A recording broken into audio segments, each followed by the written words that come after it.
You can vote for every Democrat up and down the ballot that you can to win this election next week. Greg Abbott has failed the state of Texas. Greg Abbott has had 8 years to do right by the people of Texas, and he has failed, and he doesn't deserve to be reelected. Somebody asked me the other day why I was supporting Bethel instead of Greg Abbott. Well, I looked at them like they were crazy. But I told them, Bethel is actually going to fix the grid so people don't freeze to death. Bethel is going to make it harder for dangerous people to get dangerous weapons in their hands, unlike Greg Abbott. Bethel is going to expand Medicaid so that people with diabetes can actually go see a doctor and go to the hospital when they have to. And because it's no damn business of Greg Abbott, Dan Patrick, or Ken Paxton what a woman does with her body, Bethel's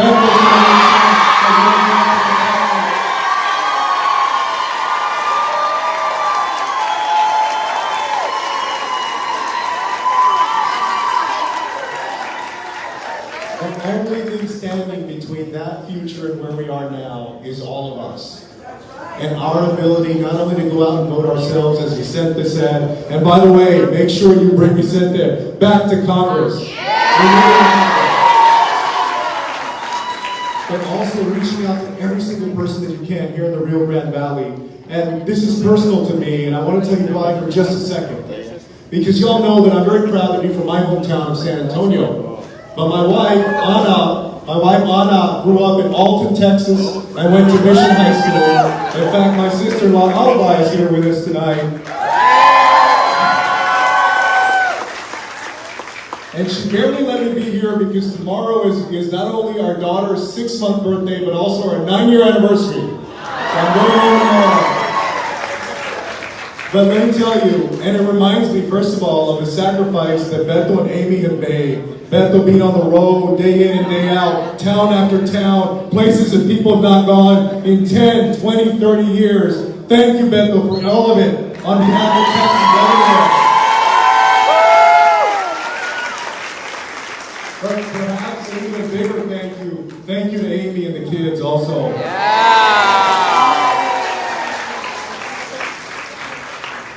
Because Greg Abbott, day in and day out, for the last 8 years, and before that when he was Attorney General, he slandered the Rio Grande Valley. He tells the whole country that this is a place of chaos, that this is a place of bad people, that this is a place of criminals, that this is a dangerous place. I want y'all to take a second and look around the room and think about your neighbors and your family members who are here, the people that you grew up with, the people that you live next to. And you listen to Greg Abbott and Dan Patrick and the Republicans describe your hometown and this place, and you ask yourself whether they're telling the truth about who you are. Because we can stop that crap by electing Beto O'Rourke and Michelle Johnson and Luke and every other Democrat. So please do everything you can on November 8th. But I want to bring up now somebody who's one of our favorite actors. My wife is jealous that I'm here tonight, and she's not. Alba was jealous that I got to do the introduction. He just played, I believe, Vicente Fernandez in the Netflix biopic. And that is Jaime Camil. Jaime Camil? Oh my God, this is exciting! The energy he's doing. How are you guys? ¿Qué me dice? ¿Cómo que we're singing? I'm gonna sing. We're gonna sing victory. That's what we're gonna sing. Raza, paisanos, vote. Vote, vote early if possible. You have 3 more days to go. And vote early, yes. ¿Cómo están? Me llamo Jaime Camil. Es un honor, un privilegio estar aquí, Beto. Gracias por el This election is important to me and all of us because what's at stake? It's the most basic and necessary rights we need as citizens of this great country. Yes, I became a citizen December 2020. And like Joaquin said, the GOP is stealing the most basic concept of what a democracy is. I got involved with Beto because he paid me a ridiculous amount of money. No! Of course not! No! I got involved here because I believe in this man. And I used to come to Texas a lot. My dad had an apartment in Houston. And I have a deep and sincere love for this state. And because of that, I cannot stand on the sidelines and watch how some individuals with very specific interests steal the state away from you. You the people. Because, make no mistake about it, even though Abbott is trying his hardest to steal from you the power, privilege, and ability to vote, fueled of course by his fear of losing, let's be honest, we still vote for the officials who want to represent us. Yes, us, all of us, or at least the majority of us, because yes, there are some that still believe, sorry, I have to say this, that Trump is still the president. Yes, and that Biden is a hologram. Yes, I thought that about Pat Sajak when I went to Wheel of Fortune, but he's real. I went to Celebrity Wheel of Fortune and he's real. And they also think that Michael Jackson will sing the 2024 inauguration. I know it's crazy, right? And I feel energetic because I drank my baby blood this morning, so I feel good. But hey, listen. They can vote. They have the power to vote. And that's the beauty of democracy. But also the beauty of that is that we are stronger, all of us, we're stronger in numbers. Yes. Yes. Beto has gone to every part of the state to listen to, learn from, and partner with the people of Texas. He's writing nobody off and taking nobody for granted. There is no community too rural or too Republican. I respect you for that so much. Too large or too democratic for him to show up and fight for and bring into this election. I know for a fact the majority of Texans are against Abbott's divisive agenda. Defunding public education, banning abortion, suppressing the vote, absurd gun laws. Absurd. That instead of enforcing thoughtful gun laws that all responsible gun owners approve, he thinks it's better to send DNA kits to school to identify bodies of children more easily for when they're gunned down. He attacks LGBTQ plus Texans and refuses to raise the minimum wage or expand Medicaid. We, not as Democrats, but as common sense people, must unite around the big things that we want to accomplish together. Texas deserves better than Grenada. Beto is running a campaign for the people of Texas, all the people of Texas. To win this election, folks, is going to take all of us doing everything we can to reach all the voters in Texas. It means knocking on doors if you haven't before, signing up for one more shift than usual you would, and having hard conversations with friends and family about the stakes of this election. Are there women here? Women of Texas, are you here?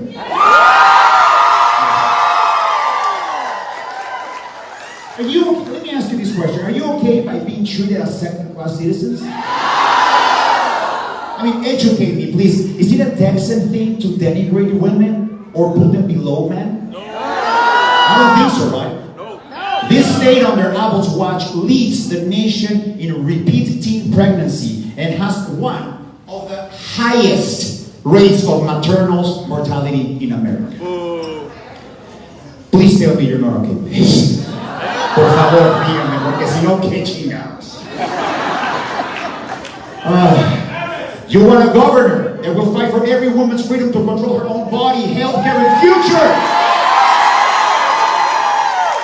Listen, it's very clear. In closing, we have to win this race for governor. There is no other option. That work begins right now by knocking on doors, making phone calls, and organizing in every community throughout Texas. And it is by winning, exactly, yes, you picked it, all the enthusiastic person, yeah.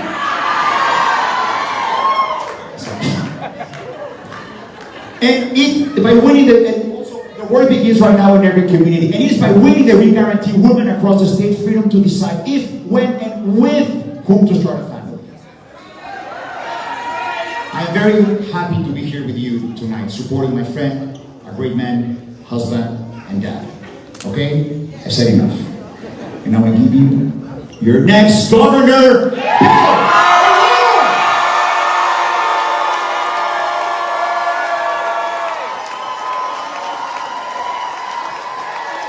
All right. How's everybody doing? Yeah. Thank you all for being with us. What a huge honor. What a huge honor to be with you, first and foremost. To be back here in a community that we love so much. To be introduced by Jaime Camil, who months ago we were talking about how hard all of you have been working. The number of doors that you've been knocking on, the number of phone calls that you've made, the effort that you're putting forth to make sure that we win this election. And Jaime said to me months ago, listen, if the people of the Rio Grande Valley keep this up, I will come down there to personally thank them. And truly, it's the way he did it. So Jaime, thank you. To Joaquin Castro, although he did not travel as far, still came a great distance to be with us today, and not just here tonight, but literally every early voting polling location that we could get to in Cameron County. This guy showed up, and whether there were 10 people or 100 people there, wanted to shake their hands, thank them for voting, encourage them to get their friends and family out to make sure that they would do the same. Not doing it for himself, not doing it for the Democratic Party, he was doing it for all of us in the state of Texas. This guy is a hero. Great comments. To Chairman Hinojosa from the Rio Grande Valley, who was leading our party's efforts across the state. Listen, he is not flooded with cash from the rest of the country or the Democratic National Committee. They're too busy chasing races in Ohio and Pennsylvania and Michigan, and it seems like everywhere else but Texas. But he brings the hard work ethic of the Rio Grande Valley to his job. He shows up in every single part of the state to make sure that everyone knows that Democrats are fighting for all of us. Mr. Chairman, thank you. To Morgan Armantia, who I'm looking forward to working with when she is your state senator. Makes me so damn proud. Good job. Luis, looking forward to you working as our state representative. And Vicente, who has been there for so long, not just in an elected position, but in his capacity as a civic volunteer. Very concerned about the well-being of everyone here, whether he's in office or not, and now that he's in office, fighting for every single one of us. And listen, he's one of these members of Congress in Texas, probably uniquely, who is facing the greatest onslaught of dark money pouring into this community. Against that money is people. We are the people. We got to stand up and fight for this guy. And thank you, Vicente. Listen, I want to acknowledge from the outset that my wife Amy and I are here, and we're here from the 915. But tonight we are puro 956, okay? You all make us feel at home. You always welcome us so warmly. And I feel it, and I gotta tell you, this may be the last time that I get a chance to be in this community as your candidate for governor. We have visited 10 separate times. And I'll tell you, I know how you feel because in El Paso, very hard to get to. The only big city in Texas in the mountain time zone. You have to take 2 flights if you can find them to get to our town. The people in power never show up for us unless it is to use us as a prop to scare people about the border. But just like you, we are one of the safest cities in America, not in spite, but because we are a city of immigrants. People who have chosen to come here make us stronger and safer and more successful than we would otherwise be. And every time we come, you are here. And the love that you give us, the work that you put in, the dedication, it's just amazing. And Amy visited the Democratic headquarters a little bit earlier today. On the way over, we were talking about the enthusiasm of these young volunteers, not getting paid a dime, but who are out there in the 1000% humidity today, knocking on doors, sweating through their shirts, their pants, their socks, their shoes as well, to make sure that they meet the voters who are going to decide the outcome of this election, making use of every hour of every day that is left to us. You all are so damn special to me and to us. And though This is the last time you'll see me as a candidate. I promise to make this the first stop once I become your governor. To make sure that we're showing up to the valley. We're going to do this.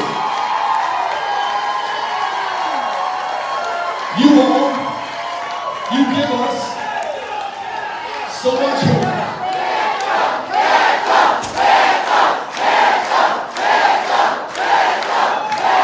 As I go thank you. Listen, I want to say this in as personal and heartfelt a way as I can manage and get this across. You give us so much hope. That there's every reason to be discouraged right now, right? I mean, in our personal lives, in what the pollsters tell us, and what the pundits say is possible, and what other politicians are trying to give or deny us right now. And yet, you are here.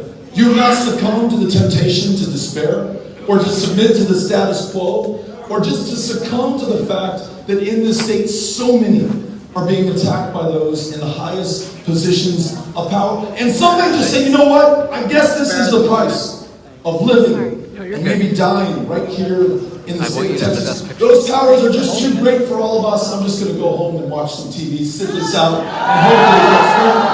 But you're here. You're here and you're at the polling sites today in the rain.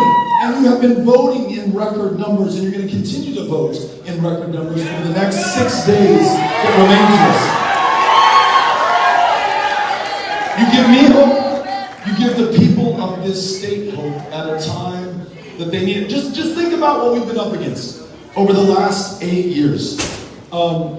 We were talking about the grid. The chairman reminded us that in February of 2021, the guy in the highest position of power literally could not keep the power on for the people that he was supposed to serve. The lights didn't turn on, the heat wouldn't work, the water froze in your pipes, and when it unfroze, it burst and destroyed your homes. $10 billion of property damage in this state, the energy capital of the world. But you can't put a price on this.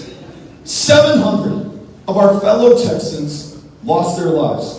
An 11-year-old boy in Conroe, Texas, his mom, unable to pile enough blankets on his shivering body, and he froze to death in his own home. A 75-year-old Vietnam-era veteran could no longer charge his oxygen tank in his house, so he rolls it out to his truck, where they find him dead of hypothermia the next day. Kids burned up with their parents in their homes, and they set fire to their furniture. Those fires getting out of control. Those families just trying to survive the night.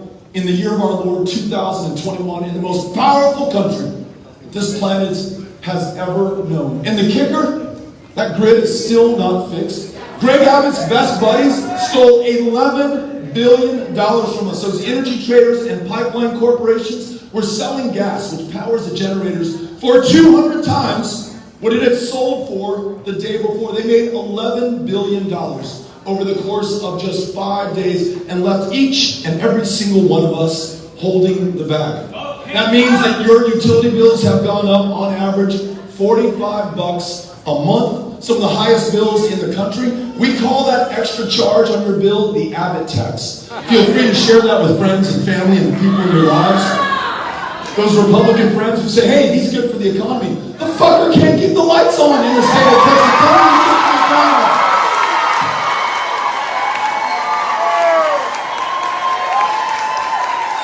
You are trying to survive the most extreme abortion ban in America. Begins at conception. There's no exception for rape. There's no exception for incest. Effectively and functionally, there's no exception for the life of the mother.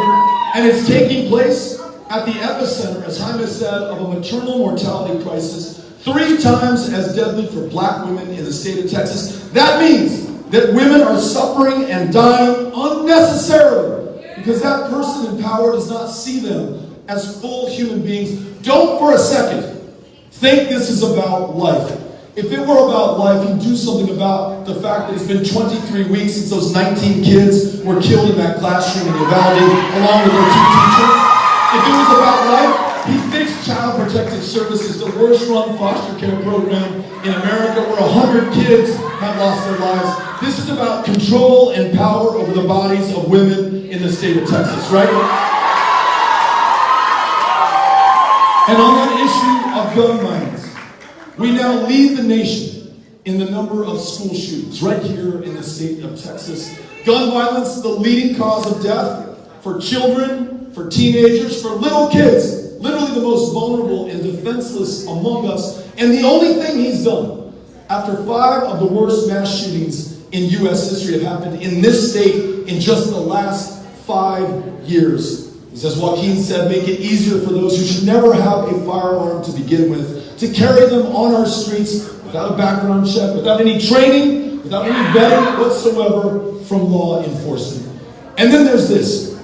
Those educators, you, those counselors, those teachers, those librarians, those support staff, the school bus driver, the cafeteria worker, those who make sure that our kids can come through after, as Chairman Hinojosa said, 2 years of trauma that none of us who are adults can even imagine. 100,000 Texans lost their lives. That means many of these kids lost their grandmother or their grandfather. That means many of these kids' parents lost their jobs. That means some of their families lost their homes, and they're bouncing from one couch to another, and that teacher in front of them in the classroom is literally the one person keeping them alive right now, right? But she's so underpaid here in the Rio Grande Valley that she's working a second or a third job to make ends meet. She's having to perform that high-stakes, high-pressure, standardized test that in no way effectively measures the potential of that kid or the effort that she's expending on her behalf. And though she's not making enough to live on just one job, out of her own pocket, you better believe, she's putting up those Thanksgiving decorations in the classrooms, paying for the school supplies for the kids who forgot them. That child who shows up in the same dirty t-shirt, same dirty pair of jeans, probably same dirty pair of chones underneath. She wants to make sure that he can hold his head high with dignity. She buys him a new set of clothes. Those teachers are leaving the profession by the thousands right now. The largest exodus of teaching talent in Texas history. And then lastly, there's this. Our democracy, the right to vote, that which makes everything else possible, is under attack here more than it is anywhere else in America today. It's harder to vote, harder to register, to have your name on the roll so you are qualified to vote in our state than in any of the other 49. And to put a point to this case, a 95-year-old veteran this past March during our primaries, in other words, a guy who put his life on the line in World War II to fight fascism half the world away so we can defend democracy here at home, he had his ballot request by mail rejected not once, but 3 times. Now this 95-year-old man can be forgiven for not wanting to vote in person in the midst of a pandemic that had claimed so many like him. But he was asked, because of our new election laws, to match the form of ID with which he first used to register with the one that he has today. He first registered to vote 75 years ago. We have one of the lowest voter turnout levels in the country, not because we're lazy, not because we lack any love for this democracy, but because those in power have subjected those that they don't want to vote through suppression and intimidation to hundreds of ballot box closures, voter ID laws that allow you to use your license to carry a firearm to prove who you are at the polling place, but you cannot use your student ID at RGV to do the same. They have drawn people out of districts based on race and ethnicity, literally a racial gerrymander in the state of Texas, where those in power pick their voters instead of the other way around. So just think about what we're up against right now and the hope that you are bringing to people. And this is my ask of you. Do not allow this to be a false hope. People do not want to have their hearts broken again. People are going to take a chance and vote in this election. They're believing that this is possible because it is possible, because they're doing the work to make it possible. And now we got to bring it home. We got to reach out to those. As Vicente said, in our lives, assume nothing about no one. Call everyone in our lives and make sure they have a plan to vote. And then verify that, follow up with them, make sure that they got it done. And then I'm going to ask this of you. We've got a number of volunteers who are wearing the high visibility, yellow reflective vests. They've got clipboards. On those clipboards are open volunteering shifts to go knock on the doors of those voters who otherwise will not vote in this election.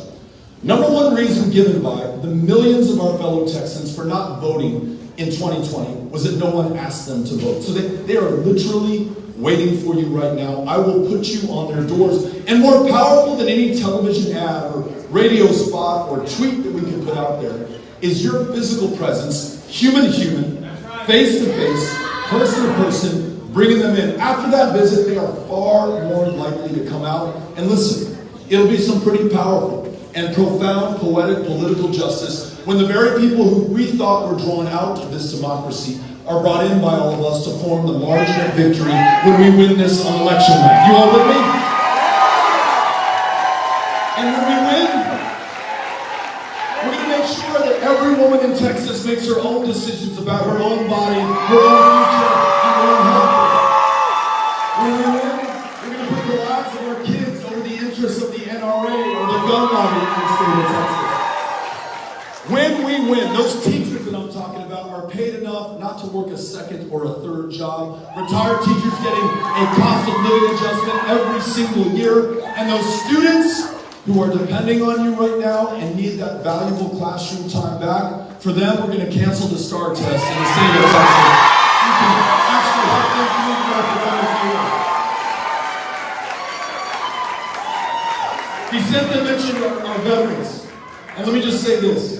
There is no reason in our state with a $2 trillion gross domestic product, the 9th largest economy on planet Earth today, that tonight, when we're safe and comfortable in our homes and our hotel rooms, there will be veterans sleeping on the side of the road, on benches, in parks, underneath bridges. I say when we win, that we spare no expense, pay any price, bear any burden to make sure every single one of those veterans has a roof over their head, is connected to the care that will save their lives, that we listen to those great Vietnam-era veterans who had to wait 40 years for their exposure to Agent Orange to be treated as a presumptive condition for the cancers that they died from. 40 years for this country to do its part, and those Vietnam-era veterans tell us that when we win, we cannot wait 40 years for the Iraq and Afghanistan-era veteran to get that care from toxic burn pit exposure. So we're going to set up a registry in this state for every returning veteran to get connected to that care. And when they come back to us after their visits to the VA and they say, hey, Beto, the VA is all too ready to prescribe me an opioid, to which I may become addicted or from which I may die. But there's this other thing that I can use that relieves my symptoms of PTSD or traumatic brain injury. But to use it in the state of Texas makes me a criminal in the eyes of the law. That's why we're going to legalize marijuana in Texas and make sure that we expunge the arrest records for anybody who has served time for possession of marijuana in the state of Texas.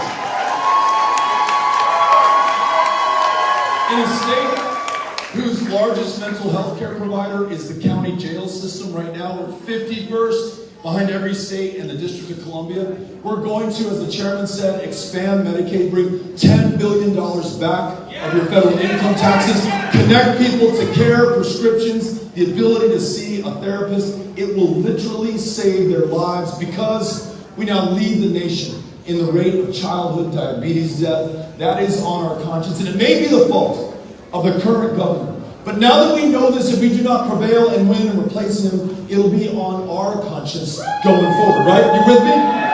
So here's our charge. We must come through at this moment of truth. We must prove that this hope is not a false one. We must realize it in the steps and actions that we are willing to take. For all of us who are here, and for the generations that follow us, the little ones in the room right now, who do not get a vote or a voice in this election, but through the actions that we take and the commitments that we make at this moment. So I ask you, are you willing to sign up with us, knock on those doors, talk to your family members, and get the work done? Are you ready to win this election and every election up and down the ballot? Are we going to win this election, every election up and down the ballot? Well, let's get out here, RGV. Let's have a let's go. Thank you for having us out. Thank you to our guests who are here today. Let's have a great time tonight. Thank you.